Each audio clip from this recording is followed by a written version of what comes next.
Okay, so let's get to it.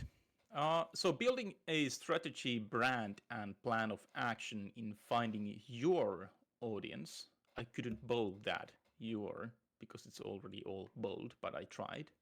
The your is the part that is important in the given topic.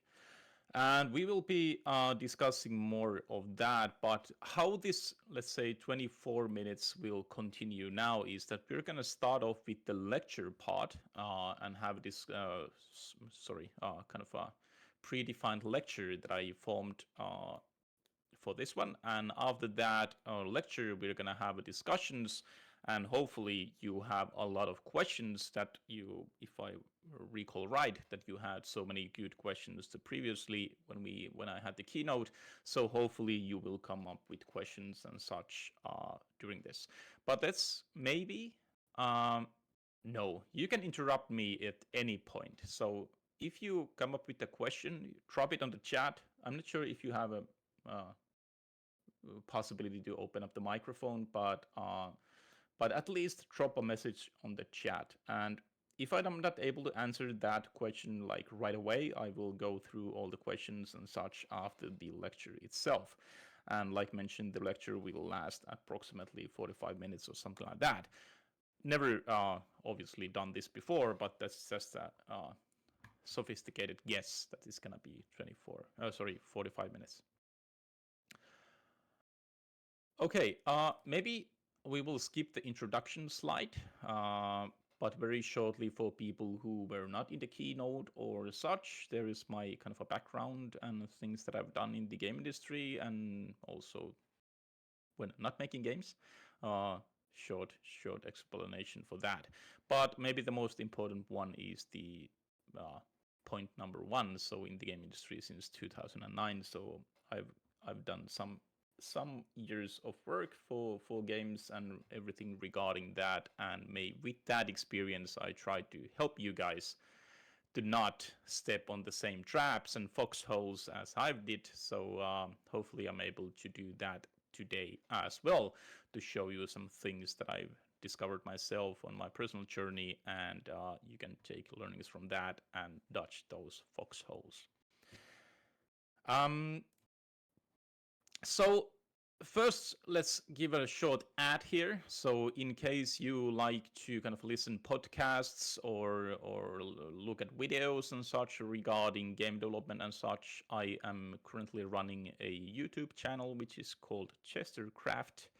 And within that YouTube, I share my thoughts and practices and plans and strategies and even, let's say, kind of psychological side of making games and such. It's more leaning towards the solo game development things because I'm a solo game developer myself. But there is obviously things that can be kind of brought to small teams and such a lot. So be sure to check the channel out if you prefer or like looking at or listening to podcasts and such. This may be your cup of tea. Okay, so this is the topic. There's a lot to cover. Like I mentioned, it's like 45 minutes or such, and we're going to be talking about strategy, we're going to be talking about brand, plan of action, and how to find your audience. So obviously, we will not go very deep down in each of these topics, but what I try to do here is give you kind of a scratch on the surface on each of the topics that you are able to begin your journey in figuring out in more detail how these things work, and hopefully also to have those questions in your mind, like how does that work and what about this one and such. So be sure to write those questions down either on your own notebook or such to ask those later, or drop those on the chat. So let's stop for a moment and think. Why do we all make games? There's 31 now of us in the chat, so what are the actual reasons behind it? Why do we make games? Like, you could be doing something way more easier to earn your income, but why games? Like, for real, this is one of the hardest things you can do to make a living is to make games. So it cannot be that I just want to make games to make a living. So there needs to be a reason why we are so damn crazy that we continue in making games and we want to try to make that as a income for ourselves. Maybe you've played some games in the past that have inspired you. Maybe you've heard of stories of people making millions with their games and you are motivated to do it as well. Or maybe you're an artistic soul and seek for ways to express yourself. There are so many reasons why people make games, as there are developers out there, but what is your reason? What is your focus? Have you yet realized that? What is your focus? Like talked in this previous keynote of mine, I talked a lot about the focus and then the kind of a requirement for the focus, because if you don't have a focus in your head, you're just gonna be running towards every shining ball that rolls next to you and chase it until the end, just to realize that you don't even have a clue why you did that in the first place. So everyone needs a focus. But when we are talking about a creative industry like the game industry and kind of all the opportunities and such that we have available in making those games, it can be a very confusing ride to start with, or at least to continue on the given path. Because I know it's easy to just skip this, thinking of your focus, and go straight into the kind of a part where you make fun games and then try to find an audience for those games that you just kind of come up with. But let's face it, you are not making games for everyone. None of the games are for everyone. Like every game out there, those are not designed to fit on every people around who play games. If you're able to clarify the reason for yourself why you make games, it is much more easier to start considering your actual actions, how you're going to be making these games. As an example, if your aim is to make those millions by making games, there are specific markets for that, specific game genres and strategies that you should be aiming for. And if you're, as an example, feeling more artistic, the approach is whole different. But the fact is that you cannot have both. And that's okay. Because what are you going to try out? And you need to be able to determine that. And not sure how many of you have yet determined that, or kind of decided that this is the way we go or such, but most likely not many of you. And that's hopefully that we're able to kind of cover today more practices and ideas and tools and such for you to do that.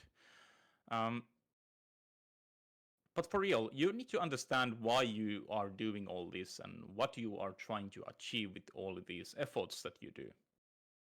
What are you going to try out? What is the thing you believe in, and why do you do it? Are you just making games for fun? In case yes, you must dig deeper. There needs to be an ideology behind it. Like mentioned in my previous talk, you need that focus. Not only for your single product, but the company itself that you're currently building. What is that what you do that makes you an interesting company? If you're able to discover that and put it on paper, you are ready to start thinking of your strategy. How will you actually execute it? I'm not sure if this why, what, and how is kind of people know this given concept, but I'm gonna do it anyway. It's not my concept. I need to kind of break it down. This is not my concept. It's from a book, Start with Why. And I'm personally very inspired of that given method of discovering your kind of a reason of basically doing anything. So it's a book. You should read that. Start with Why.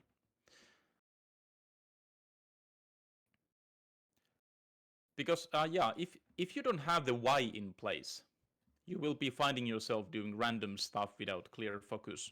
You will be just making those fun games which hopefully find an audience. But if you're able to determine the why as clearly as possible, you'll be more ready, motivated, and inspired to go through the, let's say, very challenging road of finding your own audience. Maybe your audience is not a big one, it can actually be pretty small, but it may be just enough to carry your team to continue in making games. Or maybe your aim is to build that big company and you understand the reasoning why you need the big team or the investments or the publisher and such to carry through. But if you don't have the why in place, it's very hard to determine like how much of an investments you need or why do you even need the investments in the first place and such. So that's why you need to understand the actual reason why you do this all. Because you cannot have it all. You cannot just do random stuff and hope everything go straight to the goal. You need to have a plan and strategy in place. As an example, you cannot have that very niche artistic dream in place and start start making games with 10 people in your team and work for a year. You need to be realistic with your dreams and goals. Because as an example, with team of 10, you need a lot of sales to be able to carry that through. So it needs to be in line with your why.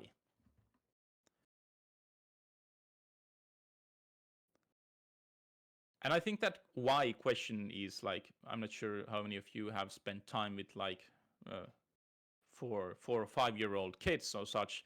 They keep asking why.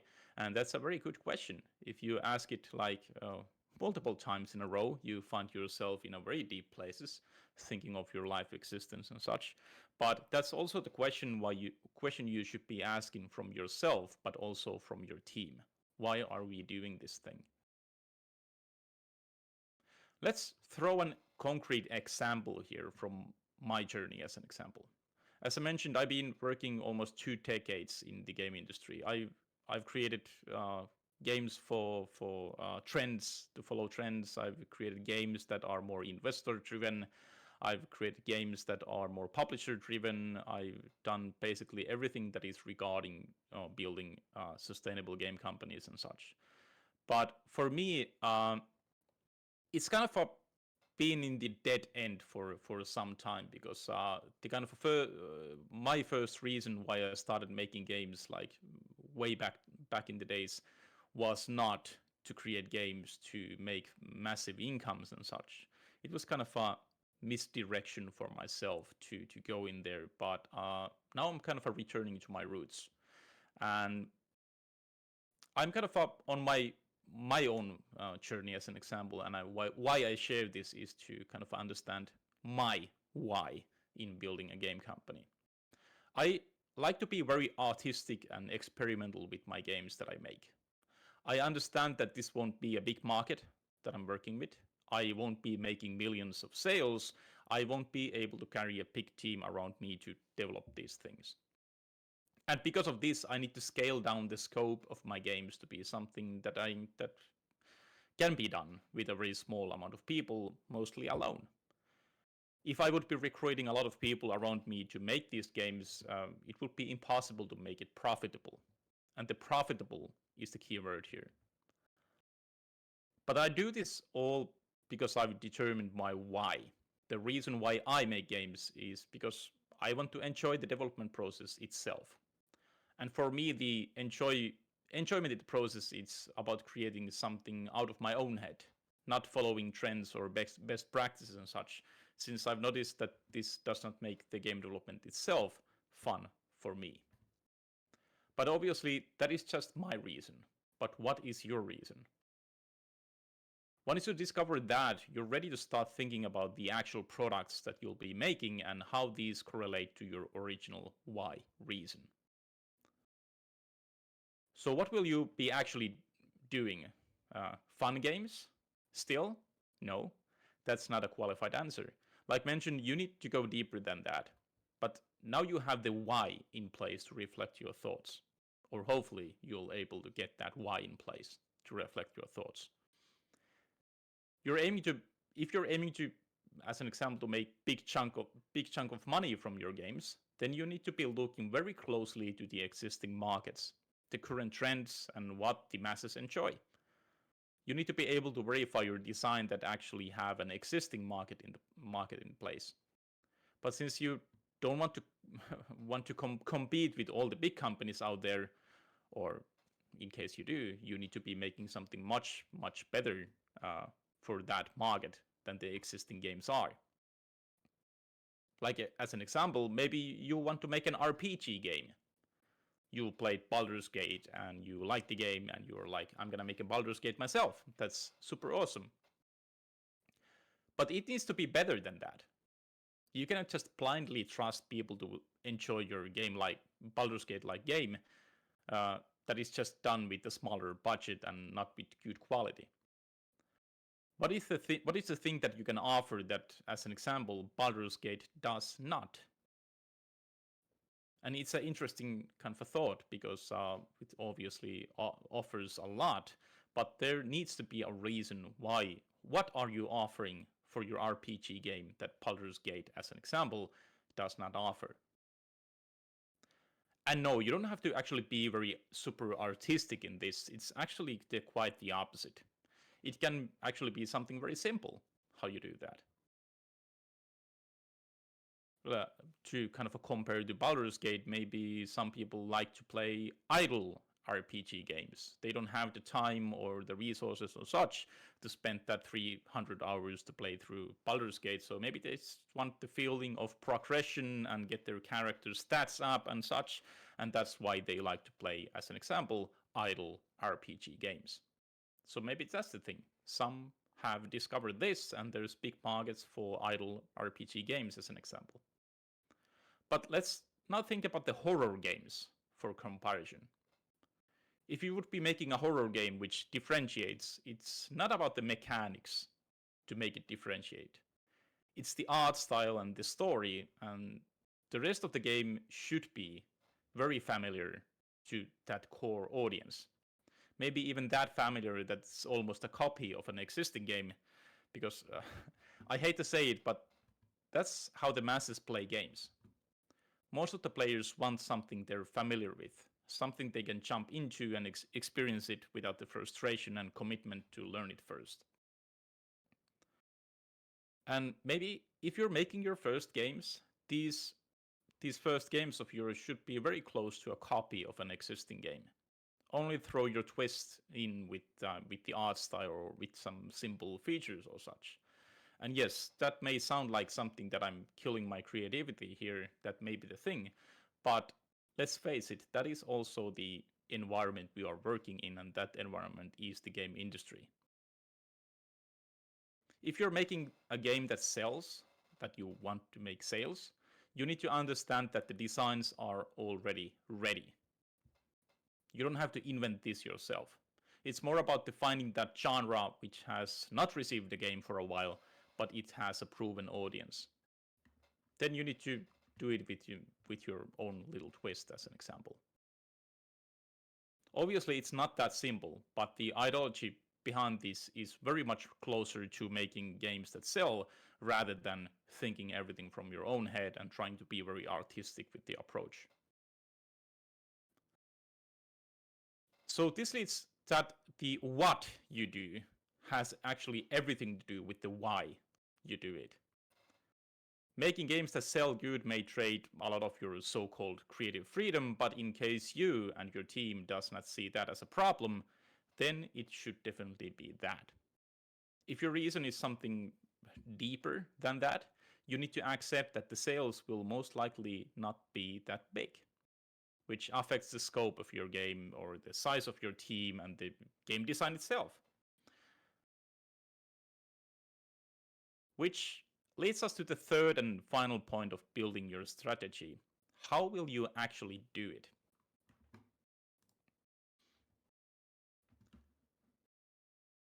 Now, since you know that you need a big team to carry it through, as an example, you also understand that you'll need the proper finances to do it.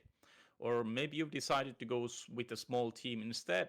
You know that the scope of the game needs to be realistic for it and such. You can't have it all. If you're making a bigger size of a game, your actions should be focusing on getting that publisher or investor to back it up. And the reason why this is important is because it affects every action you take from now on. As an example, your focus is not to build a community of players, it's about getting proof that your game will sell. And that proof is data. People who have the money want proof that they will be getting more money back than they invest in you. For real, like they don't really care about the rest of the plan or the designs. They want the numbers that show that the game will be profitable. Like, does the in-game character have a red hat with amuletter in it? They don't care. Or does the game's story talk about of a journey of a fox in a wilderness? They don't care. The question you will be asking is that, or you will be asked is that, what are your KPIs? Hopefully people here know what is a KPI, but that is a key performance indicator. And first of all, you need to be able to determine those. What are your KPIs? What are the most important key performance indicators that you're trying to increase with your actions, and how your performance so far? These numbers can be something like wish lists on Steam, or retention numbers for your mobile free-to-play game, or in your soft launch. And since these are the most important factors, your planned actions should also be focusing on these. And that's where your how comes from.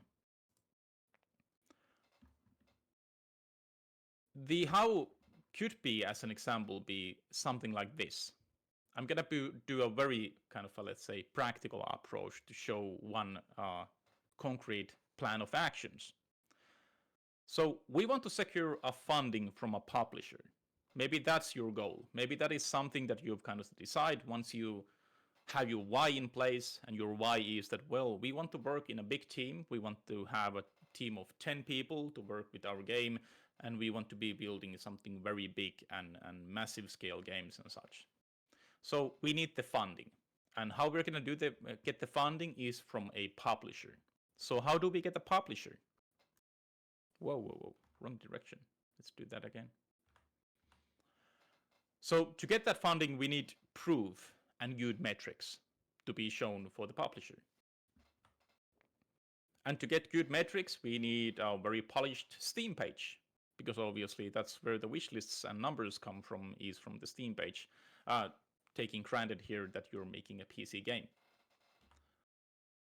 So now we need visitors for the Steam page. We need a good marketing strategy to get traffic for the Steam page. To make a good marketing strategy, we need to be focusing into that 100% rather than building the actual game. And ouch, that hurts, I know. But still, it doesn't really matter how good your game is if you don't have the numbers in place. And however you're going to be doing that by getting those good numbers, it's obviously up to you to discover different ways for that. But in most cases, it's not about having a super awesome fancy game at the beginning. It's about having that super fancy marketing strategy to get those numbers. And we also need to understand the storefront we are working in before actually doing any actions. And the reason for that is, as an example, Steam may seem rather complicated storefront, how the algorithm works in Steam and such, but in the end it's rather simple. But you need to understand how the Steam algorithm works, that you can actually maximize your efforts that you do, that you don't have to, let's say, doing some very small mistakes will make it very hard to get any traffic on Steam. So there's some practices that I'm not going to be opening up here. In case you are going to make a Steam game, as an example, I can most obviously help you with that, to how to get kind of the max out from Steam. I can help you with that. We should plan all of our actions and strategy to lean towards making a hype around the Steam page within a short period of time. And that's one of your hows, just to remind you.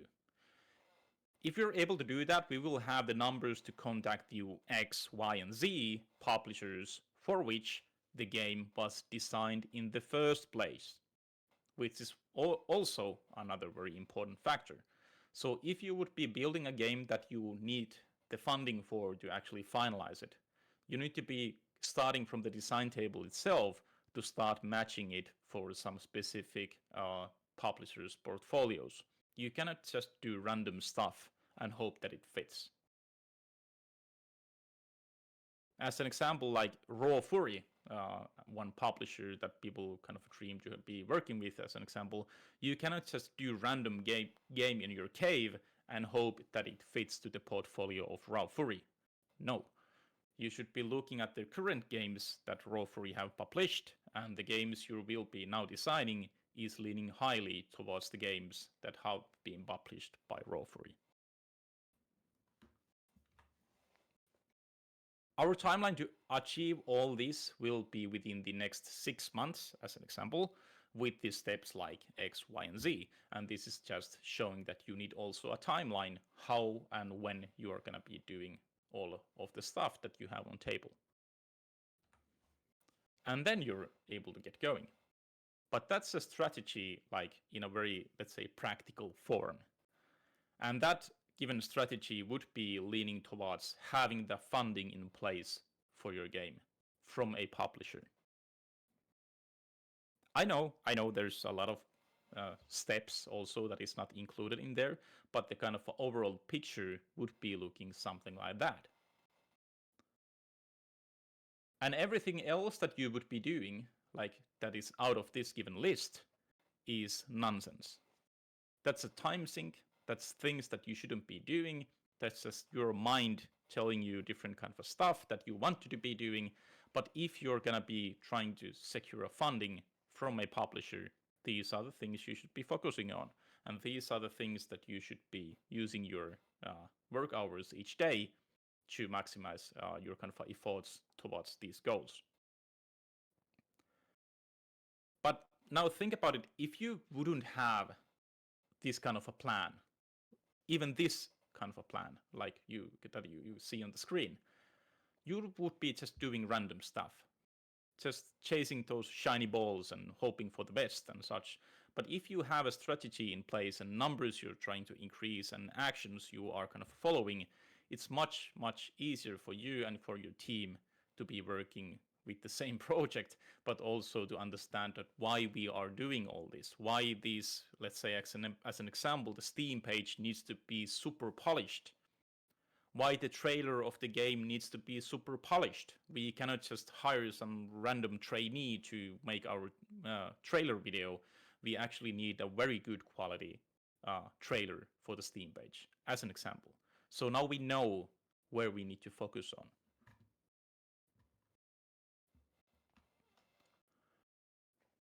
So let's go through this one more time very quick and recap. Why? Form a clearly defined reason why are you building the games. What are your goals, what you're trying to achieve, and what motivates you. What kind of products match to your ideology and what kind of markets will be working with on the what part. And the how is the plan of actions. How will you actually execute all of this? And like mentioned, this given concept, this why, what, and how is copied from a book called Start with Why. So in case you want to learn more about this given concept, please go ahead and read that book. It's a very good one. But yeah, so once you have that strategy in place, then you're kind of able to start thinking of your brand. And why do we want to talk about brand? Oh, there was these fancy animations I didn't use. Let's look at those animations one more time.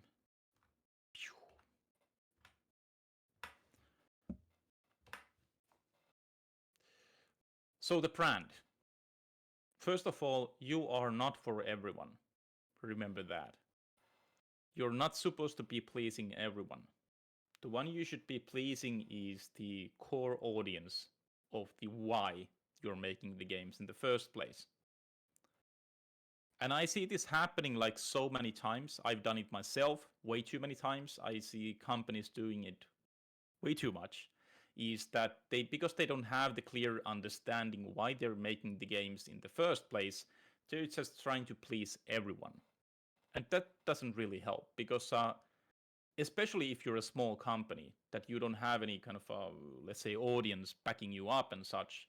Uh, if you are not dedicating into something or some given core audience, you're just being some random gray goo in the middle of the game industry, and no one cares a shit. Sorry about that. But that's what happens when you don't have a dedicated team to be working with some ideology behind it. Because people even don't know why they're making the games. They're just trying to make funny games that are hopefully getting audience and such. But that idea that you have, like that ideology and such, how can you express it? How can you do the communications and such that you're able to actually express your why behind it? What are the best mediums to do it, and how you're able to do it as part of your ongoing when running your company, rather than considering it as a separate task?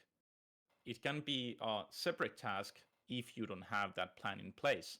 Then you need to be kind of reserving a lot of hours to think that how we will be doing marketing, how we will be forming this social media post, or how we will be writing this publisher email or such, because you don't even know what is the process and when you're supposed to be doing what and how you're supposed to be doing that.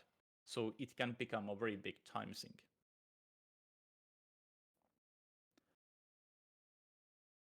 But before you can start even thinking about marketing, as an example, you need to understand what kind of a company you're building.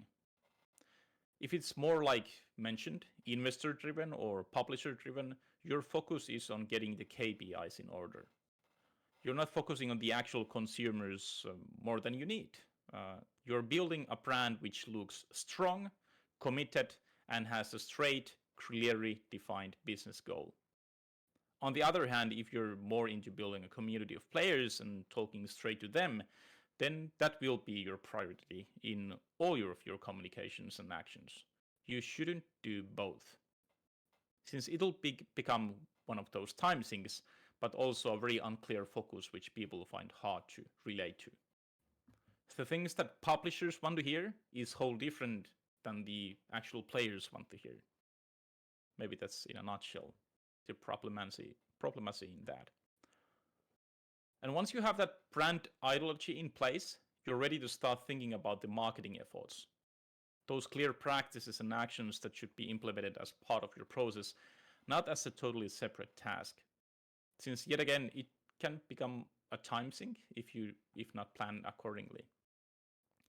And when building a brand, there's like dozens of parts that affect your brand, but I'm going to go through a couple of very important ones here, and some that are actually kind of pretty easily implemented for your daily actions, even starting from your today's work. So, because yeah, brands are very, let's say, high concept, but I'm gonna put it in a very simple way for people to understand what are the first things that you should be doing to start building a brand of your company. So the core structures. Let's start with something simple. Colors. Colors make brands. And yes, you should be having a color palette as well for yourself. Not only for your games or game, but also for your company. And colors are very powerful in this sense. And it can kind of feel like something way too simple and something that doesn't really have an effect.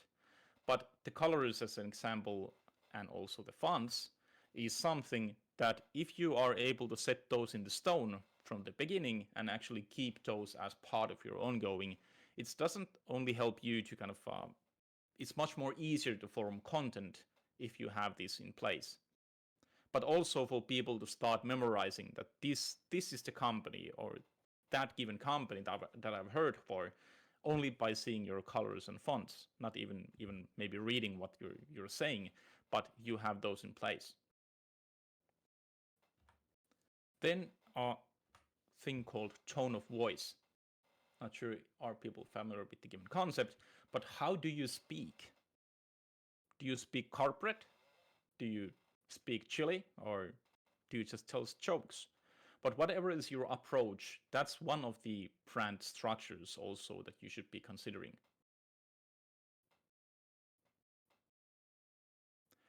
And with tone of voice, it's obviously in many times text format. When you're posting something or sending an email or such, you should be having that tone of voice in place.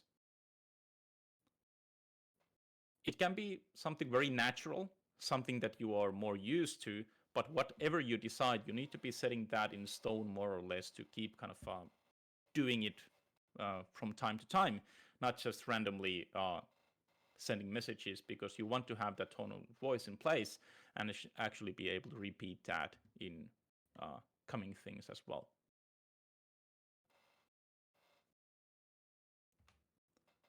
And this is the one most important thing. The one thing. You are repeating in your messaging that is in line with your ideology and what you remember for. And the one thing is maybe the most powerful one out there currently, because let's say the markets are very noisy nowadays.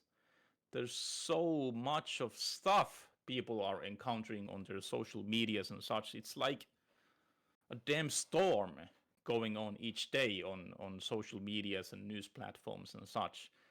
And if each time you say something or you post something or you show something or whatever, if that's like does not have anything to relate to that in your previous post and such, people just forget you. Whatever is that one thing. Like as an example, I'm building the YouTube channel myself, or where I talk about the game industry and making games and such. And the words solo game developer. If you start listening to my content on YouTube or look at the what do you call those thumbnails or such, you can see that solo game developer being mentioned way too many times. but that's the thing, like, because most of the people who, as an example, stumble upon my YouTube videos and such, they have never heard about me. It's like 99.9% of people have ever heard about me who stumble upon my YouTube videos, as an example. But I want to keep that one thing in place, that the people who stumble upon my YouTube videos will always remember my content as, that's the guy who is a solo game developer. And that's what I'm kind of brushing on everyone's face when they see me, that I'm talking about solo game development. By the way, did I mention solo game development yet? But anyhow, that's the one thing. And what is your one thing that you're going to be repeating from time to time, all over again and again and again? And obviously, for your company, you may have that why in place. You may have that idea that for our company, the one thing is this. But when you start building your first product, like your first game or such, you need to be able to define that one thing for that one product as well. And then start the repetition process. And obviously, when you start doing this repetition process, you can start seeing that does it work or not. But that will lead us to the discussion of marketing. Oh yeah, there was one more. So being true to your beliefs and cause. You're not switching like to something different when you feel like it. And this is one important thing as well. Because when you're starting from scratch, building a game company or a game, it can be very, let's say, tempting to just try something different all the time. But the why reason and the brand reason why it's existing should always be the same. That should be something so deep in your head that you won't be trading away from that.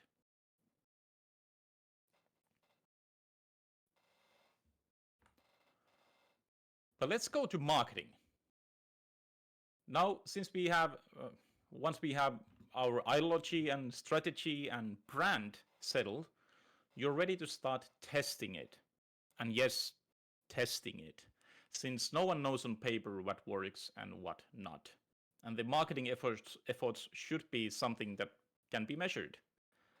To be able to measure something, you need some specific number you're aiming to increase.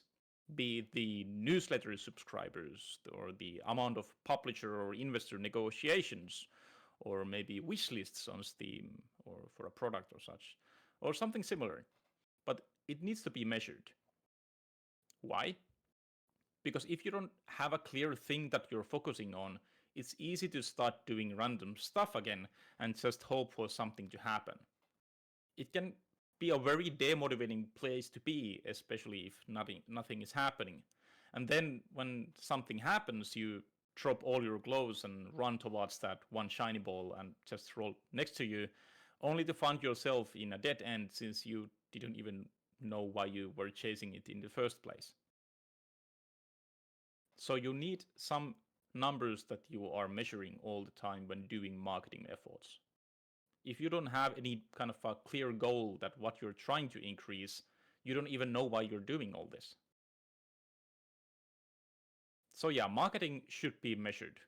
But to be able to determine the most important KPIs, you need to have the brand and strategy in place. But also to measure something, you need more specific products or products you're aiming to get to the markets. But yet again, no one knows on paper what works and what not. So the stuff you should be measuring should be not only the effect of your company ideology and brand, but the products itself. So I showed you that triangle of that why, what, and how. So let's try how that works for a single product, the same ideology. What about this is for a single game, for a marketing effort? Maybe the grand thing is the why is that why we make this game.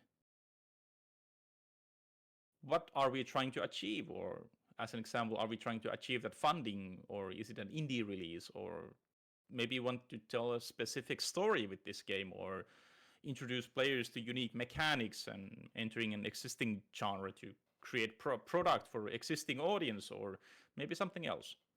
But the mission needs to be clear. It's not just a fun game. And then the what part, what we will be doing to achieve such, what kind of actions we need to be doing and how we think this will affect our goals. Like as an example, have an announcement trailer complete or do a marketing campaign to promote it or to obtain wish lists or maybe contact publishers to introduce them to the gathered metrics and stuff like that. And then the how is how we will be actually doing it. What are the concrete actions and who will be doing and on what time period. So maybe this given triangle works for a single product as well. But the hardest question is always the why. Because it's a fun game. I know it's a fun game, but it needs to be something much more than that.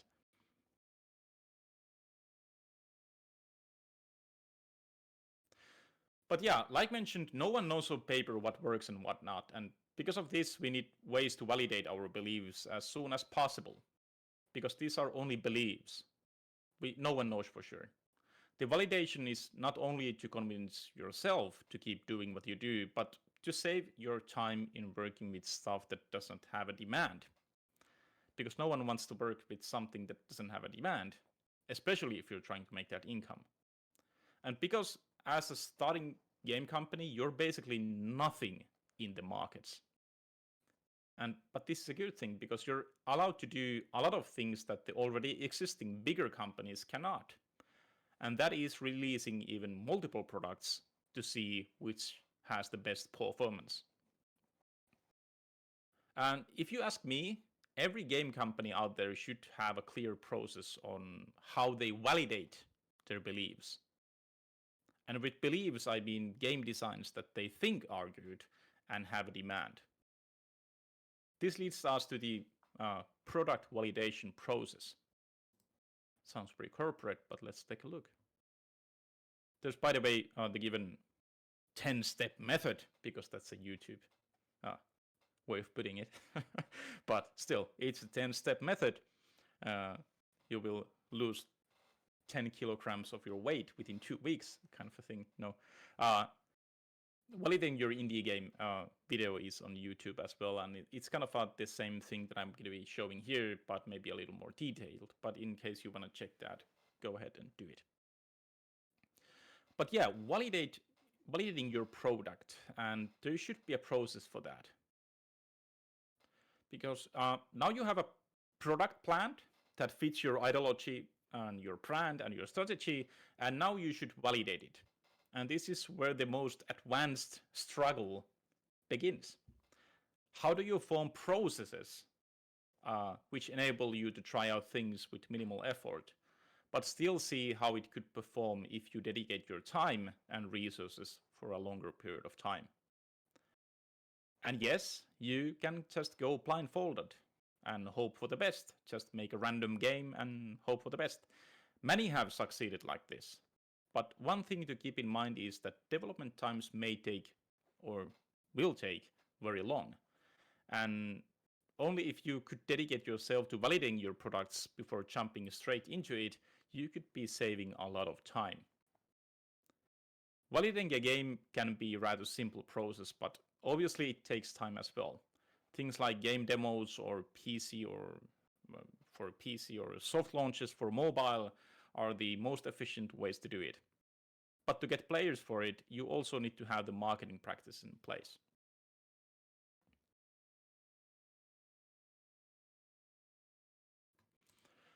So let's take a look into an example of a validation process, what it could be, just to kind of help you come on the same line what I mean by saying validation process.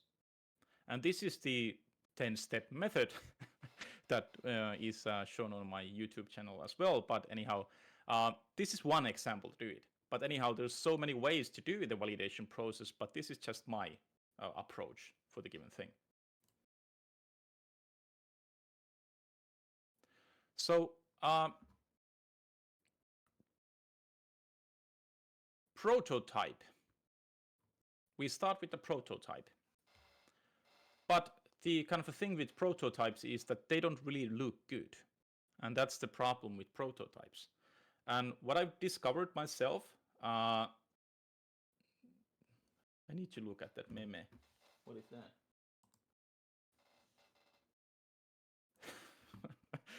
Thank you, Kimppa. Classic. But the validation process, the prototypes don't look very good. And that's the problem with prototypes, is that it's hard to sell a prototype because in many cases those look like shit. And that's one part of the validation process that you need to understand, that you will also need the visuals in case this would be your process. Don't do the process if you're not dedicated into making good visuals for your prototype, then this is not your cup of tea. But once we have the prototype in place, we're going to do the first campaign. And there's going to be a total of 3 campaigns for the validation process. And for myself, these validation processes take approximately 1 month, just to give some idea how long of a time period we're talking here. So with the prototype, we will be doing the first campaign. And this given campaign is super simple, just some social media posting and finding different kind of channels to put some screenshots and thoughts and such. But there's not many to do with anything of the actual process. But it's just something that kind of showing people the image and getting some random feedback and such. But it doesn't really affect the process itself. It's just something that can be done, show the game progress and prototype somewhere, and then keep on going. And next up is the announcement trailer. And the announcement trailers are, for me at least, always faked teasers. So the game is nowhere close to being playable. It's just random clips from the prototype where it looks nice. And then also maybe some video editing on the side to make it even look a little more nicer and such. But the thing is that with minimal effort, I want to have an appealing teaser trailer of the game where I announce it. And this is mandatory if you're releasing a game on Steam. You need that trailer. After the announcement trailer, we're gonna open up the Steam page. So just to bear in mind, there is no second campaign yet. So this is kind of working behind the curtains. We will work with the announcement trailer, have the faked teaser in place, and we will then make the Steam page. And that Steam page needs to be super polished. It needs to be looking very, very awesome, very good, and the people who visit it need to understand the hook of the game in a very, let's say, within 5 seconds after entering the Steam page. They need to understand what is the game, what's the game about. And then we run the campaign 2. And this campaign 2 is the, let's say, most important thing. No, not the most important thing, the second most important thing. It's sending the kind of announcement trailer and the Steam page opening news for different kind of influencers and presses and YouTubers and you name it. But for me, how I do this is basically just email marketing. And that's because of my possibility in using time. If you have a bigger team, you can obviously do a lot more. But for me, I need to kind of reserve time for a lot of things. So I've noticed that the best approach is just go for the email marketing. And that email marketing includes sending, let's say, 500 to 1,000 emails to different influencers like press or YouTubers or vloggers or such, to tell them that there is a new awesome game coming. Look at this awesome announcement trailer. And in many cases, not a lot of stuff will happen at this point. This is not kind of the let's say, the breakthrough thing. The breakthrough thing comes next, because now I need the demo. And that demo needs to be something around 15 to 30 minutes of gameplay. Yes, I know, that's a very few minutes of gameplay, but it's still something that I can dedicate into making it very appealing within a very short time period. So do 15 to 30 minutes of gameplay and make a demo out of it and release it on Steam. And this is the most important campaign, the campaign 3. So now the demo will be shared with those same influencers and not publishers, influencers and presses and such will be shared. So kind of this time period between the campaign 2 and campaign 3 is something to 2 to 3 weeks in maximum. So the first message is only to make them, some of them, to pop up on the message. Maybe they don't even give exposure for it, but at least they saw the game name, they saw the Steam page and such. Maybe they didn't react, but it's still in their head after 2 to 3 weeks that there was a message about this game some time ago. And now there's a demo available. So the likeliness of people checking out that demo is a little more higher, because 2 weeks ago they received a message from me saying that there's a Steam page up. So you're kind of also showing the progress for them, that hey, he announced the Steam page, but now he's already releasing a demo. That's super awesome. But now comes the harsh part. Then I look at the numbers. How did it perform? If this is your first game, it's very hard to say that is the numbers good, because you don't have anything to compare it to. But at least now you have the numbers. Is the numbers good?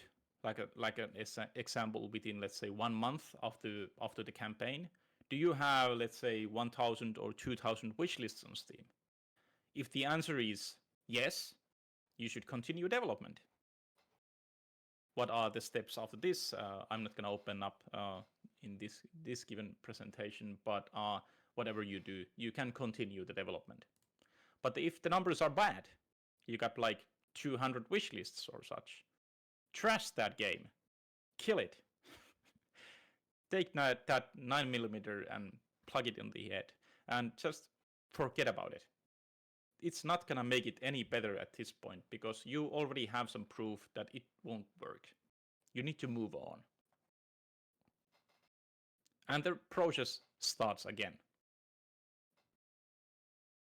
And yes, that's a very harsh part of this, to kill the project. It's very hard. I totally know that. But it's still easier to do that rather than working on the game for 9 months, releasing it just to see that there was no actual demand for the game.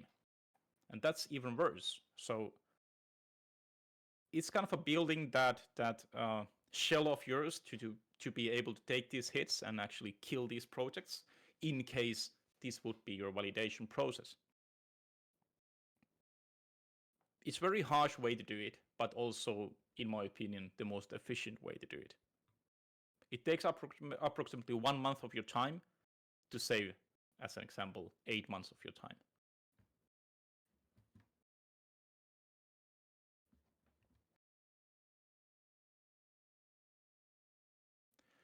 So examples from my process. I'm just going to go this very quickly because I've been talking way too much. It's already 6. So the examples from my process. Secret Quest is on Steam, and it's my data gathering project. I'm testing so many different ways with the given game and look at the data, what's happening. And since this is my first solo game development project, it has been my data gathering because I want to understand the Steam market and the algorithm and all the kind of practices and such much better, what actually works and what not. And I'm going to be using the best practices in my upcoming games.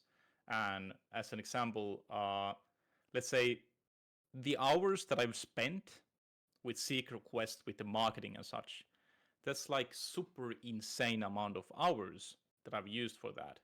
But now when looking back to it, the things that actually had some effect took me like, let's say, 2 to 3 days or something like that for the marketing efforts that did so much better comparing to the rest of the hours. So yeah, do the math. It's much better to use that couple of days for the marketing rather than insane amount, because I have the understanding what I should be doing to get that required exposure. And the second game, Catsbit Standards, that is coming up. So I've already seen that, like how these practices can help me and how I can do it much better with Catsbit Standards as an example. It's very motivating thing to see that this is actually way too easier or simple than I thought. But I could have never kind of understood this if I wouldn't be doing that data gathering project in the first place.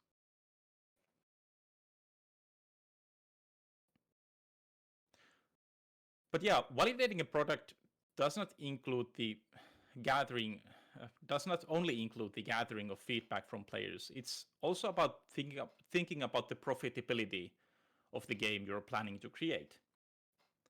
Realistically, how many sales are you able to get?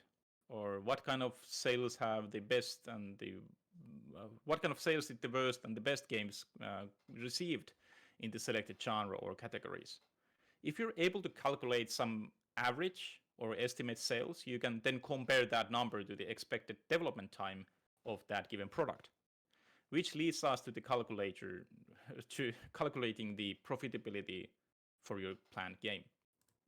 So let's look at that. I need to speed up a little. Sorry, it's been taking way too much time, so I'm speeding up a little. So profitability example. Let's say that you have one person working in your team. Let's say it's 3,500 euros, including side costs. That's not a very big salary, but still maybe some average. But you would be having a team of 5 working with your game, which would mean approximately 17,500 per month is the cost to have that team. And you would be working with your game for 12 months. The cost of the project would be approximately 200,000. And yes, you are currently working as a student and you don't take the salary, but if you are aiming to build a profitable company, these are the maths that you should be doing when planning your project. So let's take a comparison for a game. By the way, this is a very rough example, so don't take this for granted, but it's just something to help you a little more understand the math behind this. So maybe your game price is 15 euros, 90 cents, minus 50% the taxes and the Steam cut. So that will leave us with the approximately 7 euros per unit that you will get when you get one sale from your game. An estimated market size and stored base visitors would be approximately, let's say, 1 million users within some given time period. Like mentioned, this is a rough example, but let's say it's 1 million page visitors. And we need an estimation how many players buy it. Let's say it's 2.5%, which is very optimistic. It really depends on the amount of wish lists that you have your game if we're talking about Steam. But let's say it's 2.5% would be the conversion rate of visiting people who buy the game. That would mean 25,000 units sold. So the total estimate would be something around 175,000 in sales. So that's not a break even with the given project. So what would we need to do to make this math relate, as an example? Maybe we need to cut a couple of months from the development time. Maybe we need to cut that one feature away, or whatever is your thing or your way to do it. But maybe this math, this very simple and rough math, could help you to understand that maybe this project cannot be 12 months, as an example. Or maybe our team cannot have 5 people, maybe it needs to be 4, or something like that.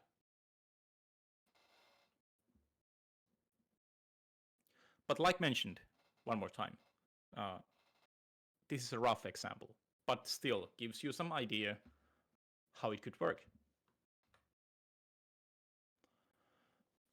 So the purpose of calculating the profitability is to be realistic about it, to be realistic with your projects and such. Because it will give you some canvases to work in, but also an environment where you understand why the timeline is some specific and the canvases are this, and because of that, not just randomly throwing thoughts from someone. These numbers work as a tool for planning your actions to start designing games that can become profitable. And profitability calculations are, in the end, speculations. It's something no one can predict, but it sure is something that you should do better to understand the scope of your game. And if you're able to understand the scope of your game, you are more likely planning it accordingly as well. Since you don't have all the time in the world to build your games, no matter if you have a funding for it or not. The time is always limited, and unfortunately, very often too limited. But that's also the important factor of the whole given game development process. I think it's the most important factor in game development. How do you design a game that has a clear market, clearly defined and required features, realistic timeline, and expectations how it will perform? If you're able to do that, you are on your way in building a sustainable game company. And the good part is that the more you do it, the clearer these processes become. Each of your journeys is not a totally new one to discover, but you already have a good practices in place that you found. And many of these can be reused in your upcoming projects or even new game companies. But yeah, that's the slide part. So I talk about these and a lot of more on my YouTube channel. So it's heavily focused on small teams and even solo game developers, since well, I'm one as well. So be sure to follow the channel and maybe drop your Discord to our Discord channel as well. So the link is on the chestercraft.com site. But now let's go to the discussion part. I'm sorry it took a little longer than I expected, but still close. What are your thoughts, ideas, and such? Please tell me.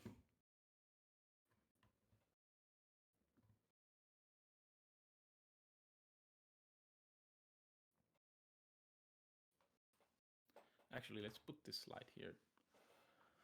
Any thoughts?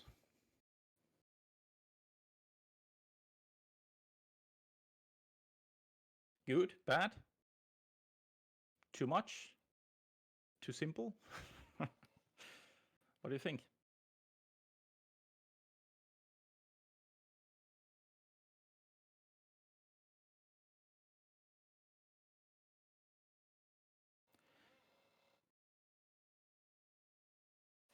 Oh yeah, by the way, I maybe should open the chat. Kimpa is asking that who are your target audiences in terms of your games? Very good question. Uh, I wouldn't say that the kind of a target audience is something that I'm defining there. Or if I'm defining a target audience, it's more like the genres and the amount of players in some specific genres, and also how many games have been released on the given genre recently, and how those games have performed. As an example, the Cats with Standards is a horror game, or psychological horror game, and horror games are very trending on Steam. But there is a little, let's say, very few of smaller games, smaller horror games that are very highly story driven. So to answer to your question, it's highly depending on the product and how I've estimated the market size for that and such. So can't really answer the question that specifically. It's about the genre and the amount of users in that given genre, combination of that. Sorry.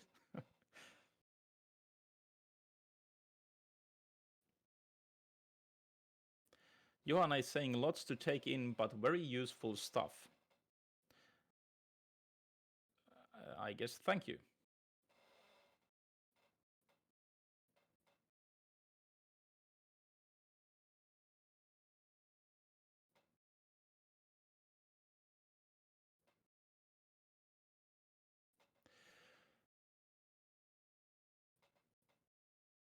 But yeah, the core audience and or target audience is like very, let's say, high concept.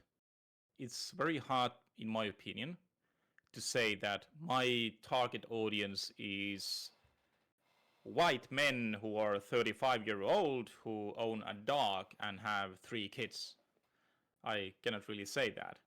Uh, it's so high concept. It's about the genres and the market sizes, and also about the kind of my specific own artistic approach for the given thing and such, where I kind of try to go for some very specific story, and that one specific story has a lot to do with some given, let's say, world things, like as an example, the political situation in our planet or such. And I can kind of try to go into those given topics and make it rather clear for the users that I'm discussing of these given topics that are, let's say, trending in our society.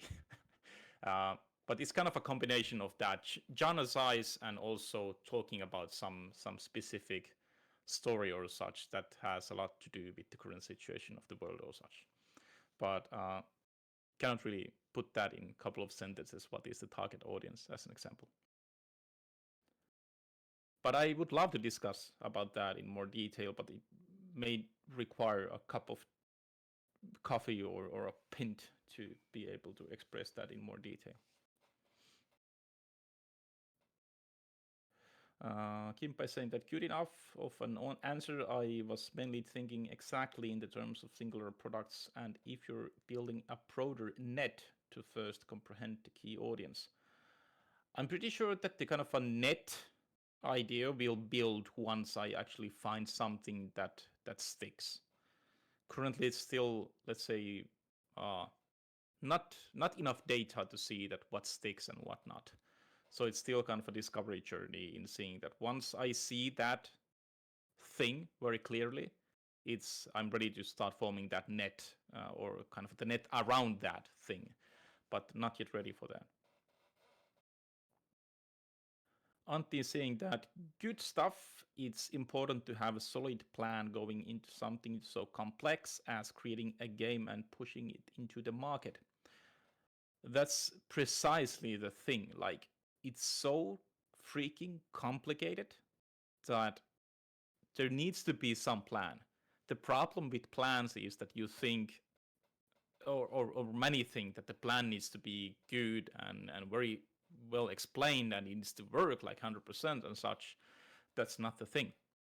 But you need to have the plan because it helps you to stay sane while on your journey and follow some plan that you have the idea for. Because it's going to be very complicated in so many ways, and there are so many reasons to ditch your ideas and such. But if you have a plan, you can always follow that when in doubt, and always return to the idea, the original idea, why you started that given game project in the first place. Maria is asking that if you're doing something new, a mechanic, let's say, how to test it and get good data? A closed playtest, market group? Okay, so just to clarify, Maria, do you mean that you've done one single mechanic for a game, so you don't have an actual game, but you have a mechanic that you want to test? Was that the question? Yes, come to speak. Welcome. Maria, you have the Hi. stage. So what I mean, if in your game that you're making, there's some kind of a new twist to say, to couch co-op, or like the enemy system that the Lord of the Rings game had that everyone wanted to copy, but was like not available because it's patented.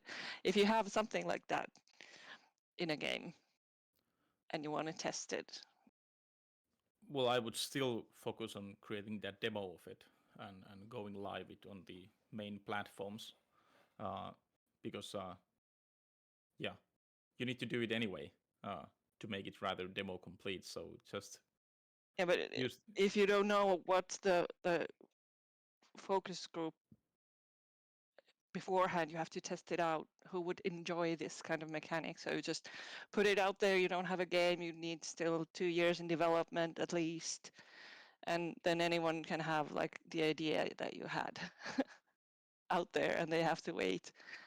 Yeah, I would say that giving 10-step validation process is still something that you, in my opinion, you should be focusing on. So to define that core audience, it's all about kind of getting a lot of exposure for that.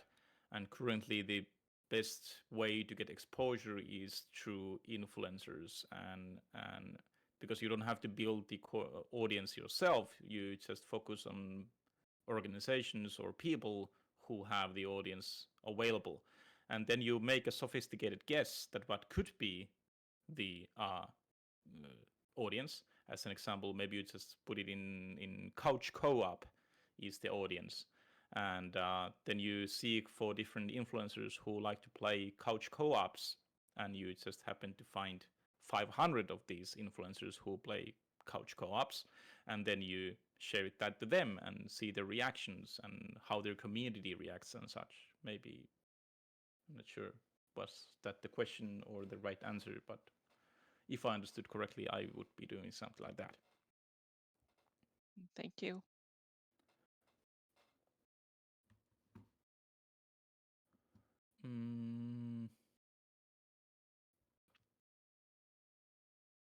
Kimpa is saying that I love the sentence, map is not the territory.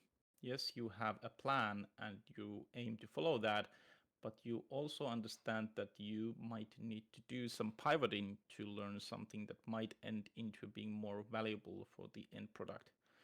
I like that thing as well. I'm very kind of well, let's say I think that as well. But at the same time, like allowing you to change your plan on the fly too much, I think it will fuck it up. Just my personal thought on that. Like at least myself, like I find myself doubting myself and my actions like on a daily daily basis. So if I would always kind of be looking for a reason to change my plan, I will always find it. So that's why I personally need a good plan to follow, and when in doubt, I can just follow that plan blindfolded until it's kind of a complete. Obviously, the plan cannot be more than 1 or 2 months or such, but I can dedicate into that for that 1 or 2 months, not change it on the fly. Jonna is saying, are the slides available since I joined late? Most likely yes. Yes, let's say yes. I don't know where, but I will get you those. By the way, Jonne, hello. Nice to see you. Antti is saying that thoughts on pivoting. For example, if your test audience shows good amount of interest in some niche feature in your game, when to lean into that more and make it more of a central focus? Whoa, shit, my brain just melted. Hold a second.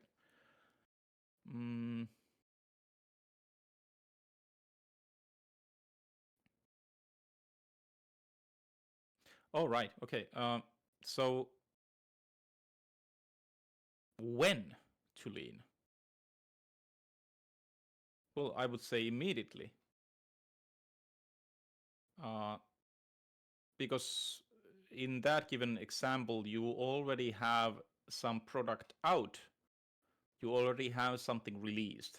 And there's, in this given sentence or example that you're given, you already have a test audience as well. And, well, good amount. I'm not sure how much is a good amount. Is it 2 users, 200 users, 10,000 users? But maybe that's the question back to you, like, what is a good amount? And in my opinion, good amount is a lot of hundreds of users before you start reacting into that. But if your test audience is, let's say, 10 people, you should reconsider.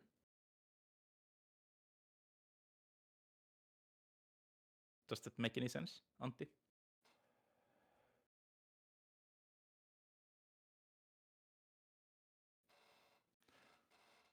All right.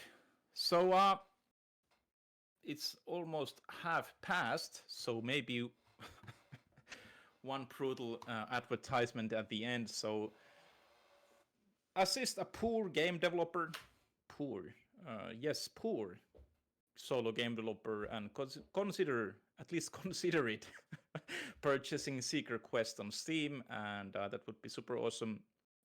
Not only to have that €3 of yours, but also to hear about your feedback, because the game is still in development. As you see, it's in early access, and that would be another topic to cover. What is early access nowadays? It's interesting, right? But anyhow, to hear your feedback about the early access version of the game and how you like it and such. To bear in mind, the onboarding of the game is hell. It's very hard to get into the game, but it seems to me that people who spend approximately 1 hour with the game, they kind of find the meaning of the game. That's not a player problem, that's a me problem. I should be making the onboarding much more feasible and clear for the users, but would be nice to hear your opinions as well on it. Okay, I think we are gonna be going to wrap this up. I'm just gonna have one last thing which I totally forgot. Let's use 2 minutes for this. There was a question upfront about company shares and how you should be dealing with company shares when establishing your game company and doing the contracts and such. I wanted to kind of cover this very detailed in this given presentation, but unfortunately that is way too big of a topic to be covered in a couple of sentences, but I'm going to do it anyway. So first of all, get assistance with forming the contracts. So don't do the contracts alone. Get someone who have done company shares related contracts before. Get someone, discuss with them for half an hour, ask questions, show them the contract that you have on mind, and start from there. It's a very big thing to make that as good as it should be, because if you screw that up, it's gonna be well, gonna be a problem pretty soon. So, well, not soon. At some point, it will become a problem. So you want to do the company shares contracts and such in a very good way. And you shouldn't be dividing those shares to basically anyone. That can become a problem as well. Or if you're dividing the shares to anyone, then there should be a very clear definition for the people who have very small amount of shares, an example. There's some ways to do that, but just make sure that you have kind of the category in your contract to show that how you're dealing with people who have, let's say, 1% of the company or such. Because if you don't have that defined clearly, those can become a very, very, very, very big problem at some point. So make sure that you deal it accordingly and get help to make that contract. I think that question was from, not sure who was it. Maybe Jari? I don't know. Anyhow, get help. Don't do it alone.